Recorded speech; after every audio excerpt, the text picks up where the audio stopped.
Bangga bersarung mangga. Assalamualaikum warahmatullahi wabarakatuh, Buya. Waalaikumsalam warahmatullahi wabarakatuh. Mohon izin Buya, ingin bertanya. Bagaimana pandangan Islam terhadap tetangga yang memiliki usaha, namun usahanya menimbulkan gangguan bagi warga sekitar, seperti aroma tak sedap dan suara bising dari mesin yang digunakan? Apakah ada aturan dalam Islam terkait hal seperti ini? Dan bagaimana sebaiknya saya bersikap sebagai tetangga yang merasa terganggu?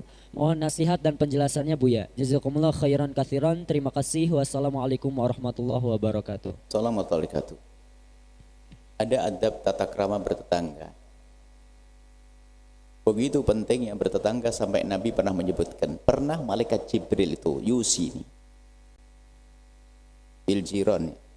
Pernah Jibril itu berwasiat kepadaku, kata Nabi, untuk perhatian kepada tetangga.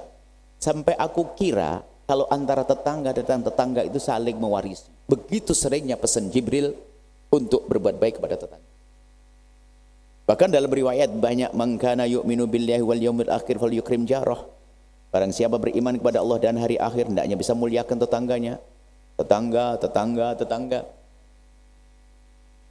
Maka berjanjilah dengan diri Anda sendiri bahwa aku harus baik dengan tetanggaku. Aku harus baik dengan tetanggaku. Sehingga jangan sampai kita punya kegiatan yang mengganggu tetangga. Apakah dengan suara-suara atau bahkan dengan aroma-aroma yang tidak baik. Aroma yang sedap pun nggak boleh. Maka dikatakan kalau engkau lagi masak, tolong masak. Jika kuahmu itu tercium baunya sampai tetangga, tolong berbanyak agar bisa bagi ke tetangga. Ayo. Wah, bikin gulai, tetangganya nyum gulai. Indah. Islam itu indah. Urusan tetangga luar biasa. Hati-hati dengan tetangga, jangan sampai tersakiti dengan debu mobil, deru mesin perusahaan kita, pabrik kita. Kalaupun iya, kita minta maaf. Minta maaf, minta restu, minta sebagainya, itu sah. Jangan sampai kita seenaknya sendiri, biarpun rumahku muter kalau nyalakan sesuatu sekeras-kerasnya ganggu tetangga, dia menyakiti tetangga. Seorang perempuan bahkan ahli ibadah, supaya waspada dengan tetangga. Seorang ahli ibadah dikatakan tudkar, seorang mar'ah tudkar bikathar sholati wasyami. Seorang perempuan disifati dia ahli salat, ahli puasa. Artinya secara zahir dia adalah seorang wanita yang solehah. Akan tapi dalam cerita ada lanjutannya, cuman orang itu suka nyakiti tetangganya. Menyakiti sifatnya luas. Nabi mengatakan la khaira fiha, enggak ada baiknya tentang perempuan itu. Innaha min ahlin nari, ahli neraka dia. Makanya tolong dengan tetangga yang benar, jangan sakiti tetangga. Kemudian kebalikannya. Sampai dikatakan al-jar qabla dar. Kalau pengen cari rumah, tolong pikirkan tetanggamu siapa, jangan mikir gedungnya yang gede. Tetanggamu kira-kira siapa? Sebab kita akan berurusan dengan tetangga, nanti anak kita urusan dengan tetangga. Jangan beli rumah, asal beli rumah nggak tahu tetangganya siapa. Al-jar qabla dar. Pikirkan siapa tetanggamu nanti sebelum kau mikir beli rumahmu.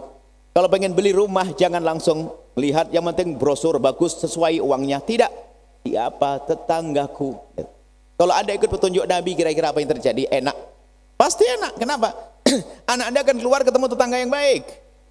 Tapi Anda beli rumah asal beli. Tak tanya tetangganya begini, anak Anda rusak. Hari ini sudah tidak peduli dengan petunjuk dari Nabi SAW. Al-jar qabla dar. Pikir tetanggamu siapa nanti kalau pengen bangun rumah. Bukan sekedar perumahan elit, perumahan ini. Entar dulu tetanggamu siapa. Nah kalau kita salah milih tetangga, ya tetangga pakai punya deru mesin, tetangga punya selokan, tidak jelas tetangga kan. Baik. Kemudian tadi, Anda jangan menyakiti tetangga. Tapi di sisi lain, kalau tertanya ada tetangga yang kurang baik, ini mohon maaf harus dilanjutkan nasihat ini. Jangan Anda sensitif banget. Itu adalah tetanggamu. Ada seorang imam minal a'immah. Dikatakan itu adalah Abu Hanifah. Dikisahkan Imam Abu Hanifah itu punya tetangga yang nempel rumahnya. Dikatakan tetangganya nempel rumah. Setelah itu, rupanya setelah beliau tidak ada, baru ketahuan Abu Hanifah atau yang lainnya. Setiap pagi, dia membuang air ke belakang. Setelah meninggal baru ketahuan. Rupanya, air rumah dari tetangga itu menetes di dalam rumahnya. Begitu menjaga perasaan tetangga, tidak ingin ngasih tahu tetangga. Cukup ditampung di bak dan dibuang sebelum subuh tiba, supaya tidak ketahuan sama tetangga. Bertahun-tahun seperti itu, lihat. Begitu menjaga perasaan tetangga. Jangan gampang protes. Kalau tetangga punya deru mesin, ya sudahlah. Kita berlapang hati.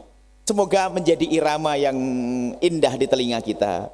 Yang menjadi indah biasanya cinta ya. Yang menjadi tidak indah adalah dengki. Nah, tapi kalau bersahabatlah Anda. Itu saudaraku. Semoga sukses. Dengan deru mobilnya, deru mesinnya, kita menjadi senang.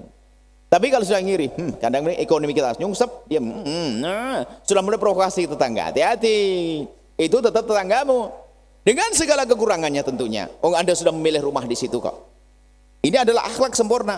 Di saat diri Anda harus baik dengan tetangga, kalau ternyata Anda menemukan tetangga yang tidak baik, apalagi jika tidak baiknya tidak disengaja, karena deru mobilnya, deru motornya, deru mesinnya, perusahaannya, ternyata mengganggu Anda, jadilah tetangga yang baik.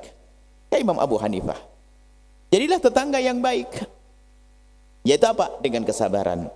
Kalau mengingatkan pun tidak usah pakai marah-marah. Sebab hasud ini, dengki ini luar biasa. Kalau tetangga sudah mulai sukses, wah, yang simulasi nggak ada masalah. Menjadi mempermasalahkan, semuanya dipermasalahkan. Mulai dari selokannya, mulai dari ini ya. Kalau ternyata selokannya mengganggu, kita bisa bicara baik-baik tanpa harus kedengkian, ada kebencian. Dengki adalah kerusakan di hati kita. Jika tetangga kita rusak selokannya, merusak selokan, kita merusak hati kita sendiri dengan dengki. Sehingga tetangga yang kaya itu, lihat, orang jauh parkir mobil di depan rumah kita, di depan jalan kita sudah biasa. Tapi giliran tetangga kita yang punya mobil, yang punya pabrik itu parkir, ngapain parkir di sini? Sudah ada hasud. Harus kita perhatikan diri kita sendiri. Yang pertama apa? Jangan sakiti tetangga. Kalau ternyata kita menemukan tetangga yang kurang baik kayak tadi, misalnya, tahanlah Anda dengan kesabaran. Allah melihat Anda. Bisa jadi suatu ketika Anda bisa menjadi lebih dari itu dan lebih nyaman hati Anda. Jangan dirusak hati Anda dengan kedengkian. Kurang aja, di rumah saya provokasi. Sehingga muncullah protes kepada tetangga dan sebagainya. Tapi kalau tetangganya semuanya punya ilmu yang kami sampaikan kan enak. Yang punya deru mesin sudah berpikir buat pabrik di tengah. Segera memikirkan, insya Allah tetangga, mohon maaf, insya Allah nanti saya akan segera pindah. Kasih kabar gembira. Belum tidak hanya sampai di situ. Ternyata nanti ada bab urusan zakat. Zakat hendaknya diberikan pada tetangga. Karena seperti itu. Jangan sampai tetangga hanya mencium bau mesin, bau solarnya, tapi tidak pernah merasakan rezekinya. Berbagi kepada tetangga, baik-baik kepada tetangga. Jelas ya? Insya Allah.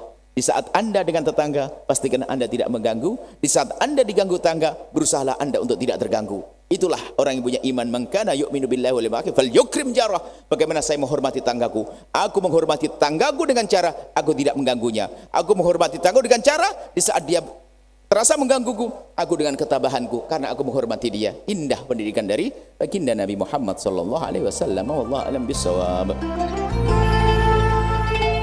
Sahabat Al-Bahjah TV, setelah menyaksikan video ini, jangan lupa bersolawat kepada baginda Nabi Muhammad. Shollu ala Nabi Muhammad. Allahumma sholli alaihi wa ala alihi wa sahbihi.